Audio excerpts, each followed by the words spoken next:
Aujourd'hui, je vais vous présenter une solution que nous avons réalisée pour une société de gestion financière.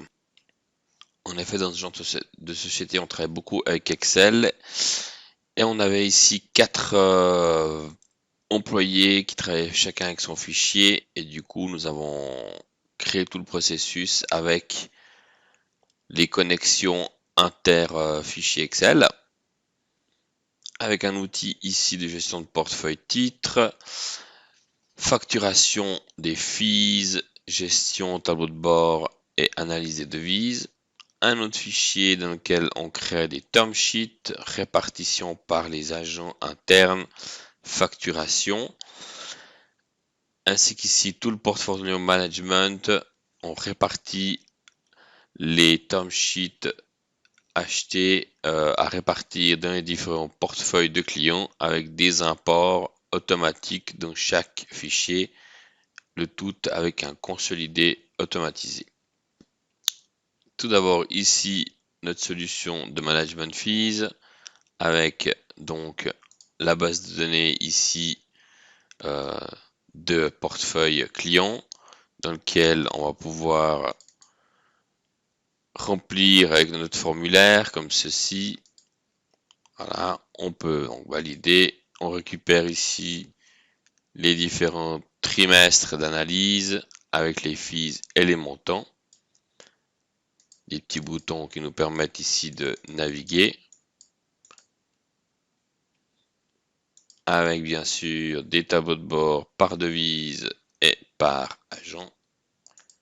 Et ensuite ici, on va pouvoir choisir notre banque, notre trimestre et générer une facture trimestrielle.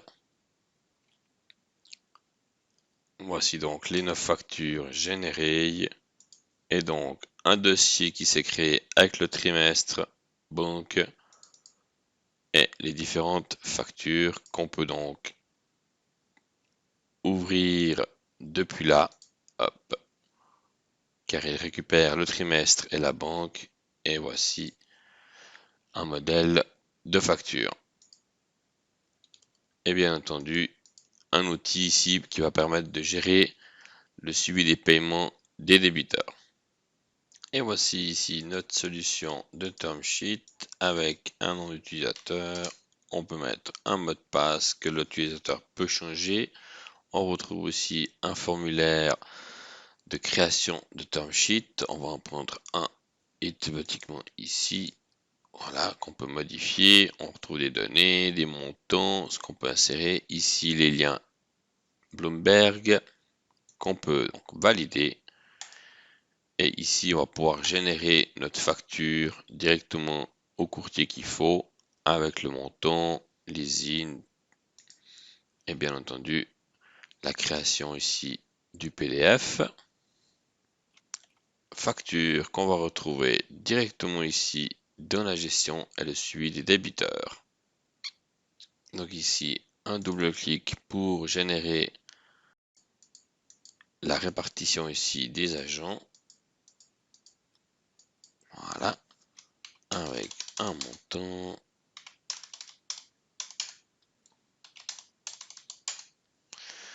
Les différentes répartitions et on valide. Je vais pas refaire de facture. Et voilà, et ici vous retrouvez une petite base de données qui vous permettra de suivre la répartition. Et bien entendu, ici on peut retrouver un tableau de bord par agent. Ensuite ici, on va retrouver notre dernier outil de répartition par produit structuré. On importe les deux portefeuilles management fees et term sheet. Voilà. Vous retrouvez ici le suivi des term sheets. On peut mettre à jour automatiquement, vous voyez. Avec ici donc notre outil de gestion de produits structurés et des transactions. On va pouvoir ici importer nos term sheets. Ici notre portefeuille titre. Pendant qu'on importe, l'autre personne peut toujours travailler. Et ensuite, ici, je vais pouvoir traiter ma répartition du term sheet, par exemple, comme ceci. Hop. Avec la répartition à faire. il filtre automatiquement à qui concerne l'agent. Un double clic et ici je vais pouvoir donc répartir selon le portefeuille. Voilà. Et automatiquement ça génère une base de données avec laquelle je vais pouvoir envoyer ça à la banque via un ticket PDF. Voilà, je vous remercie de votre attention et n'hésitez pas à nous contacter pour optimiser des fichiers Excel et créer tout un processus connecté si c'est nécessaire.